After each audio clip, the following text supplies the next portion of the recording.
Hey, what's up everybody? It's Kellen here from Start Your Systems again, and welcome to another official track gameplay in MX Simulator, round number 16 of Monster Energy Supercross from Salt Lake City. We are back doing these. Took a week off last week from doing these. Not too sure why. I just kind of ran out of time, I guess. So I'm going to try to get this one done.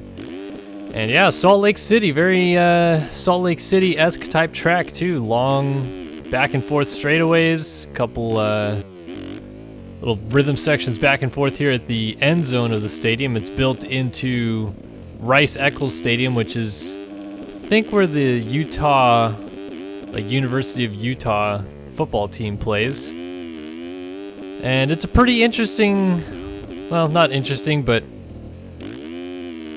busy, I guess would be the right word, layout this week. Lots of rhythm sections. There's a sand section. That finish line section right there is pretty much the most stagnant part of the track, and then gets crazy again. Got a Supercross triple over here. This is the only Supercross triple on the track now, actually, that I think about it. And then the finish line jump, and then back onto the start straight, a little split section through turn number 1 this week. So a couple different lines through here. I'm gonna, of course, mess it up. And then a split section at the end of the rhythm section as well. You could go inside and miss the outside embankment, or go outside, get on it, and then step off of it, then go over the table. I don't know. A couple different options this week. It's Salt Lake City. And like I said, for most of these videos, I talk about real life stuff. So, are you guys ready to talk about round 16 of Monster Energy Supercross? Because I am back. 250 West action. The last time we saw the 250 West guys was Seattle, and that race was won by Aaron Plessinger, who just absolutely dominated in the mud out there. And everybody else seemed to have kind of a rough evening getting through, but championship is still up for grabs, although Plessinger has a pretty good sized lead. But if you remember last year, he actually had the race in hand at Salt Lake City and crashed out with the lead in the whoops. Crashed out pretty hard, actually. So, not saying that that's going to happen again, but Plessinger has had his share of rough races at Salt Lake City, and, you know, never know if it could happen again. He has a 17-point lead right now over Adam Cianciarulo, 177 to 160. Joey Savacci on 153, so he is 24 back, so still within one race distance. And then Shane McElrath is on 146, so that is over one race distance back. That is 31 points behind. And Sexton is on 132, but he's pretty much out of it. He's almost mathematically eliminated from there. 26 points up for a race victory, so basically anybody who is still 26 points or less within distance of Plessinger leaving this round, or it'd have to be Plessinger because everybody else is behind him in the championship, would still be alive for the championship going into Las Vegas, which of course is a shootout, so never know what could happen there. Those things always seem to get kind of wild and crazy. But yeah, I don't know. Plessinger looked so good at Salt Lake City last year that it's kind of tough to bet against him again this year, because if he stays on two wheels, he was flying last year. But I do feel like it's got to be one of the PC guys that comes out and wins this weekend between Savacci or Cianciarulo, because they need to do it. They're too far back in the championship to let Plessinger win another race. I mean, if he wins again this weekend, even if Cianciarulo gets second, Plessinger comes into the shootout with a 20-point lead. He pretty much just needs to cruise it home in 15th, and he wins the championship. So, you know, Cianciarulo really has the best opportunity here. If he can win this weekend and Plessinger not, you know, fare as well, maybe if Plessinger even finishes off the box, I think that puts a lot more pressure on Plessinger going into the final round. And so for that, I really have to say that I think Cianciarulo is going to win. He hasn't won a race yet this year. He's looked so good on so many occasions, but this is make or break time. So I mean, I really do feel like if Cianciarulo doesn't win this weekend, that Plessinger will probably be the champion. I think it is probably the case so that Plessinger will be the champion regardless of what happens with the PC guys, just because of his points lead, and I think he's smart enough to kind of figure out what to do from here, although obviously him and nobody he's battling with has ever won a championship before. So at least in the pros, they've obviously won amateur titles. But I'm saying, I think they're all kind of smart enough to know what's going on here, and I think Plessinger is probably going to do the best he can to, you know, sneak in another win here this weekend and then try to coast it in Vegas, which he's never been amazingly good in Vegas anyway, so it makes the most sense there. But we'll see. I'm definitely excited for this 250 class, more so than the 450 class, because the championship is still within reach for a couple guys. Obviously, the 450 class kind of blown wide open. Anderson coming in with a 34-point lead on Musquin. So as long as he finishes 4th or better, it is completely over. And I think Anderson can do that. I mean, Anderson on his good days is totally within reach of Musquin and Tomac's pace. And I feel like Anderson had a bad day at Foxborough and still comfortably finished 3rd. Like, Baggett wasn't even really that close to him ever. And so, I mean, with the field as depleted as it is, I really think that Anderson just gets a 3rd this weekend. He knows, or I know people know about Anderson's altitude sickness issues, but he's supposedly going to be flying in the night before, and he should be good to go there. You know, he won his first 250 main event at Salt Lake City, so he likes these conditions anyway. He's from New Mexico, so I think Salt Lake City would technically be the closest race to home for him as well. Be very close, I would say, probably between that and Phoenix. But anyway, I think that Anderson gets it done this weekend, and kudos to him. I mean, really.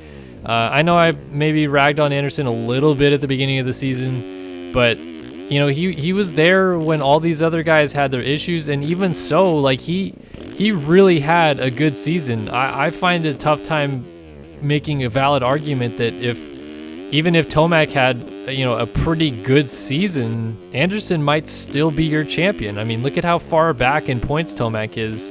Anderson on 332, Tomac on 269. That's what, 64 points back? That's over 2 race distances behind. And I know Tomac, you know, he had his Anaheim 1 DNF. He missed Houston, so those are the 2 races right there. And then he also had a DNF at San Diego. But, you know, you take some of those out and give Tomac reasonable good points, and he's still probably behind Anderson in points coming down to this end of the season here. So sure, you could say Tomac kind of threw it away a little bit, but he missed several rounds, and you definitely can't do that, and Anderson was there to capitalize. And then Marvin, obviously, you know, let's say if Marvin just doesn't miss Houston and then has a decent enough week next week at Anaheim, which, you know, dislocated shoulder in Houston, comes back at Anaheim, struggles, finishes 12th, I think, overall. So, you know, give him a couple of 3rds there, and sure, it's closer, but Anderson would still have the points lead there. So, you know, I think that he's just been the better man this year, really. Like, he's won when he's needed to win. He's capitalized on all these riders' mistakes, and very deserving of winning the championship. What I'm curious to see most of all is, what is he going to do? Is he going to pick a single digit or what? And if he does he take the 7? I mean, I know Stewart, everybody swears by the book that they think he's coming back, but it's got to be over soon, and sooner or later. And his 7 should be up for grabs already, because he's missed so many seasons, but they keep giving him the injury clause, so he's allowed to keep 7. But I don't think if Anderson comes into next year and says, I want number 7, that they would be able to stop him at this point. I mean, Stewart's been out of the sport for 2 years almost, so that'd be kind of interesting to see. I wonder if he picks a single digit. The ones that are available are 6, potentially 7, 8, and 9 are all available. Oh, I'm sorry. Why did I say 6? Martin's 6. 7, 8, and 9 would all potentially be available. And 5 would actually be available too, because Dungey has now been out of the sport for over a year. So 5, 7, 8, 9 would all be numbers that Anderson could pick. And obviously, winning the title, he would run the number 1 next year. But I'm talking for future reference. And for those of you that don't understand the point system and how it works, The top 10 in Grand National standings, which is 250, 450 combined, and Supercross and Motocross combined. So, like for Anderson's sake, he has 332 points right now indoors. Let's say he just finishes on 360 and then repeats that outdoors, gets another 360 outdoors, which would not probably win him the title, but let's say he does. He would land on 720 total points on the season, which I think before I've seen Grand National Championship winners get around 800 or so.